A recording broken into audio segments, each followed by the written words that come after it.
before starting, I would like to greet everyone who will watch this interview. Right now, I'm interviewing the mayor of Larissa in Greece, Apostolos Kalogiannis. I'm Dimitris from the European Association of the Education of Adults. The Citizens University of Larissa is the winner of the EAA's Grundtvig Awards 2020 on Outreach and Access. Λοιπόν, καλησπέρα σας και πάλι, κύριε Καλογιάννη.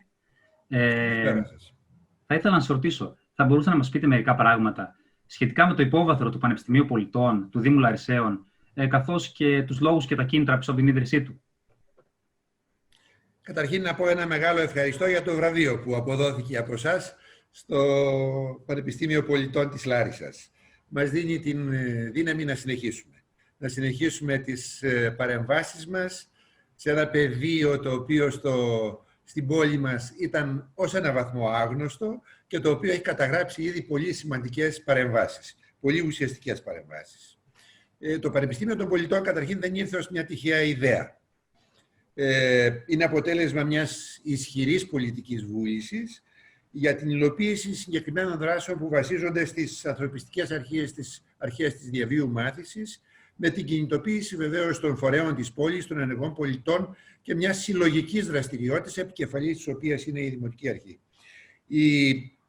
Η Δημοτική Αρχή από το 2014, όταν ξεκινήσαμε την δική μου θητεία, ξεκαθαρίσαμε ένα-δυο ζητήματα πολύ σημαντικά. Το πώς μπορούμε να δημιουργήσουμε στην πόλη ένα ισχυρό δίκτυο φορέων, οι οποίοι μάλιστα μέσα σε μια περίοδο οικονομικής κρίσης θα μπορούσαν να κάνουν μια παρέμβαση στα επίπεδα της τοπικής μας κοινωνίας με τι στόχο? Με στόχο τον μετασχηματισμό της ίδιας της κοινωνίας και βεβαίως την εξέλιξη των ίδιων των πολιτών. Αυτό το εγχείρημα ονομάστηκε Πόλη που μαθαίνει. Λάρισα Πόλη που μαθαίνει. Και βεβαίως με τον τίτλο αυτό συμμετείχαμε στην UNESCO, στο τμήμα της διαβίου μάθησης, των Learning Cities και με μια πολύ στενή σχέση με το Ινστιτούτο Διαβίου Μάθησης της UNESCO.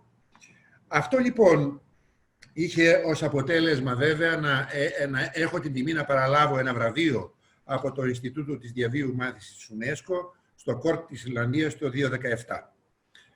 Έτσι λοιπόν, μετά την επιστροφή μου από το Κόρκ, το επόμενο βήμα ήταν, γι' αυτό σας λέω όχι τυχαία, ήταν να εξαγγείλουμε τη δημιουργία του Πανεπιστημίου των Πολιτών με σκοπό την οργάνωση ενός κύκλου μαθημάτων που θα είχαν ως στόχο τους το σύνολο των πολιτών της Λάρισσας και βέβαια κατά προτεραιότητα τις ευάλωτες ομάδες με στόχο, όπως είπα, την εξέλιξή τους ως ενεργών πολιτών, το στόχο της συμμετοχής τους σε κοινές συλλογικές δραστηριότητες για την αλλαγή της ίδιας της κοινωνίας.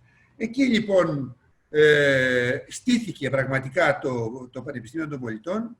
Είχε μια καταπληκτική και συντριπτική πλειοψηφία αποδοχή στο Δημοτικό Συμβούλιο, έτσι λειτουργεί ως θεσμικός φορέας πλέον της πόλης, συσπυρώνει γύρω του πάρα πολλούς φορείς και βεβαίως έχει εξελίξει ένα κύκλο μαθημάτων που θα μπορούσα να σας ενημερώσω αν έχετε τον ανάλογο χρόνο με πολύ μεγάλη λεπτομέρεια. Με έναν και μοναδικό στόχο, τις αρχές της διαβίου εκπαίδευσης που εκφράστηκαν από τους μεγάλους διανοητές, τον Φρέιρε για παράδειγμα, που μιλούσε για την κριτική σκέψη, που μιλούσε για το μετασχηματισμό των στερεοτύπων, που μιλούσε για την ενδυνάμωση των πολιτών. Σε αυτή την κατεύθυνση εργαζόμαστε με σκληρό, δυναμικό τρόπο σε δύσκολες συνθήκες.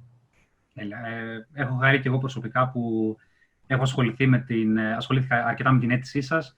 Έχω μάθει αρκετά για την πρωτοβουλία σας και είμαι πολύ χαρούμενος που σας δίνω αυτό το βραβείο. Και επίσης, επί τη ευκαιρία, αφού το αναφέρατε, θα ήθελα να συγχαρώ και για τη βράβευσή σας από το Ινστιτούτο Διαβίου Μάθησης της UNESCO και για την συνολικότερη πορεία σας και συνεργασία σας. Ευχαριστώ πάρα πολύ. Ευχαριστώ. Λοιπόν, νομίζω θα μπορούσαμε να περάσουμε στη δεύτερη μας ερώτηση και τελευταία. Αν θα μπορούσατε να μοιραστείτε μαζί μας τα πλάνα του Πανεπιστημίου Πολιτών του Δήμου Λαρισαίων για το επόμενο έτος, το έτος 2021. Καταρχήν, τα πλάνα αυτά είναι συνέχεια και εξέλιξη των προηγούμενων και της προηγούμενης θετικής εμπειρίας που υπήρξε. Οι ειδικοί οι οποίοι έχουν εμπλακεί στην υπόθεση Πανεπιστήμιο των Πολιτών της Λάρισσας και δεν είναι τυχαίοι άνθρωποι, να πω απλά ότι σύμβουλος στην υπόθεση αυτή είναι ο κύριος Φλέμινγκ, διαπρεπής καθηγητής του Πανεπιστημίου Κολούμπια της Νέας Υόρκης, Έλληνες εκπαιδευτικοί της διαβίου μάθησης, όπως ο κύριος Κόκος, με τους οποίους συνεργαζόμαστε, μας συμβουλεύουν και βεβαίως είναι εξαιρετική η στήριξή τους στην υπόθεση αυτή. Δείτε, μιλάμε για μια περίοδο οικονομικής κρίσης και κοινωνικής κρίσης, γιατί αυτή η οικονομική κρίση έχει διαπεράσει πια και στο κοινωνικό επίπεδο όλα τα στρώματα. Σε αυτή την κατεύθυνση τι χρειάζεται λοιπόν? Χρειάζεται να δεις την κοινωνική σου διαστρωμάτωση και να πάρεις τμήματά της να δεις πώς παρεμβαίνεις. Τι κάνω για παράδειγμα για την τρίτη ηλικία? Μπορώ να έχω μια εκπαίδευση στο διαδίκτυο, λέω ένα παράδειγμα για αυτή. Το ξεκινήσαμε.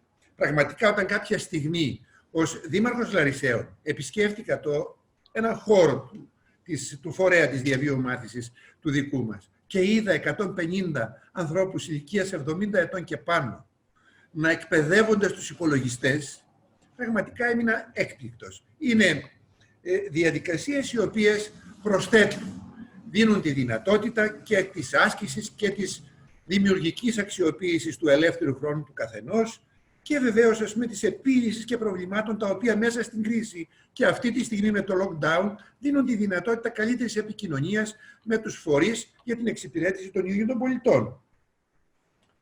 Σκοπεύουμε να συνεχίσουμε να ασχολούμαστε με τα θέματα των γονέων. Οι σχολές γονέων οι οποίες έχουν δημιουργηθεί με πάρα πολλά μέλη και θα συνεχίσουν να εργάζονται και το επόμενο χρονικό διάστημα. Υπάρχει πλειάδα γονέων οι οποίοι συμμετέχουν σε αυτές τις σχολές. Γίνεται μια εξαιρετική εκπαίδευση σε ό,τι αφορά ζητήματα αντιμετώπισης προβλημάτων των ίδιων των παιδιών τους, της κοινωνικής τους ένταξης, της καλύτερης κοινωνικής τους ένταξης, το πώς μπορούν να ξεπεραστούν ζητήματα μέσα στο ίδιο το σπίτι με τη γνωστή διαδικασία, όπου πολλές φορές ο ένας ακυρώνει τον άλλον και αυτό είναι σε βάρος του παιδιού. Καταλαβαίνετε λοιπόν ότι αυτά απαιτούν μια πολύ στοχευμένη δράση που μέσα από τις σχολές γονέων έχει γίνει όλα αυτά τα χρόνια. Να πω δε ότι τα ζητήματα της δημοκρατίας μας απασχολούν ακόμα και σήμερα στα χρόνια της κρίσης με τις προκλήσεις και τις ευκαιρίες που δίνουν. Σεμινάρια μέσα από φορείς τοπικούς με τη βοήθεια των συμβούλων που σας είπα προκειμένου να ολοκληρώσουμε όλη αυτή την δραστηριότητά μας. Η τέχνη στην εκπαίδευση είναι κάτι που μας απασχολεί και εκπαιδεύουμε τους εκπαιδευτικούς της πρωτοβάθμιας και δευτεροβάθμιας εκπαίδευσης για να μπορούν να εντάξουν στην καλλιέργεια του παιδιού αυτό που σήμερα λείπει ως ένα βαθμό από το εκπαιδευτικό μας σύστημα, που είναι πώς εισάγεται η τέχνη μέσα στην εκπαιδευτική διαδικασία του ίδιου του παιδιού και των μαθημάτων που κάνει. Τέλος, μεγάλος στόχος για την επόμενη χρονιά, για το 2021, είναι η συστηματική και ολοκληρωτική ολιστική παρέμβασή μας στην κοινωνία των Ρωμά που υπάρχει και στην πόλη μας. Το είναι ένα πάρα πολύ μεγάλο ζήτημα. Εδώ λοιπόν σχεδιάζεται σχολείο δεύτερης ευκαιρίας, το οποίο θα δώσει τη δυνατότητα σε ηλικιωμένους Ρωμά που δεν έχουν απολυτήριο σχολείου αυτή τη στιγμή να το πάρουν και να έχουν τη δυνατότητα να διεκδικήσουν μια θέση εργασίας σε οποιαδήποτε πρόσληψη γίνεται από πλευράς του Δήμου ή οπουδήποτε αλλού. Αξιοποιούμε την δυνατότητα που μας δίνει το νομοθετικό πλαίσιο να πάρουμε τα παιδιά των Ρωμά από εκεί με δικά μας μέσα και στα πλαίσια μιας δημιουργικής απασχόλησης να τα πάμε σε χώρους άθλησης, για παράδειγμα, και να τους δώσουμε τη δυνατότητα να αντιληφθούν ότι δεν είναι μόνο η παραβατική συμπεριφορά ή μόνο η απουσία από το σχολείο η δραστηριότητα. Είναι και άλλα πράγματα τα οποία δημιουργούν όλη αυτή την εξέλιξη που περιέγραψα. Πρέπει να πάμε να λύσουμε μαζί τους ζητήματα που αφορούν την ίδια την κοινωνία σε ό,τι έχει σχέση με την καθαριότητα, με τα ατομικά μέσα προστασίας που πρέπει αυτή τη στιγμή να τηρούνται μέσα στον COVID, μέσα στην πανδημία του κορονοϊού, με απόλυτο τρόπο, γιατί διαφορετικά το μέλλον δεν θα είναι καλό και για εκείνους και για την κοινωνία μας και για τη χώρα συνολικά. Αυτά λοιπόν είναι κάποια από τα στοιχεία και τις δραστηριότητες που έχουμε ως στόχευση για την επόμενη χρονιά, συνεχίζοντας τη μέχρι τώρα δραστηριότητά μας. Είμαι ευτυχής που αυτές οι δραστηριότητες δεν γίνονται από τις υπηρεσίες του Δήμου, αλλά γίνονται από ένα σύνολο φορέων που έχουν στεγαστεί κάτω από το Πανεπιστήμιο Πολιτών για να μπορέσουμε να έχουμε μια επίδραση όσο γίνεται πιο μεγάλη και όσο γίνεται πιο μεγάλη κινητοποίηση στην υπόθεση αυτή. Αυτά είναι τα στοιχεία που συνθέτουν το δικό μας εγχείρημα, ένα εγχείρημα που πραγματικά όταν ως Δήμαρχος Λαρισαίων, από τους πιο ειδικούς από μένα, το άκουσα, το εκτίμησα από την πρώτη στιγμή και είμαι κοντά σε όλα τα πολιτικά στελέχη του Δήμου, σε όλους τους φορείς, στους συμβούλους που είπα πριν, για να στηρίξω με τη δική μου ισχυρή πολιτική βούληση τη δραστηριότητα αυτή. Έλε, νομίζω, σας ευχαριστώ και πάλι. Ακούσαμε πάρα πολύ ενδιαφέροντα πράγματα από εσάς και στο σύντομο χρονικό διάστημα που σας δώσαμε, νομίζω περιγράψατε στο δυνατόν καλύτερα τις δράσεις σας και τα μελλοντικά σας πλάνα, ιδέες και γενικότερα τη φιλοσοφία σας. Θα ήθελα να συγχαρώ και πάλι για την νίκη σας στα βραβεία Grundtvig, του Ευρωπαϊκού Οργανισμού Εκπαίδευσης Ενηλίκων, για το 2020. Να σας ευχηθώ ανάλογες επιτυχίες στο μέλλον και να συνεχίσετε με τον ίδιο τρόπο το έργο σας και στο μέλλον. Ευχαριστώ πολύ και εγώ την ένωσή σας και για τη δυνατότητα που είχαμε σήμερα να πούμε λίγα πράγματα για τις δραστηριότητες στην πόλη μου και βεβαίως για μια φορά ακόμη για το βραβείο το οποίο μας αποδώσατε. Ευχαριστώ πάρα πολύ. Εγώ σας ευχαριστώ.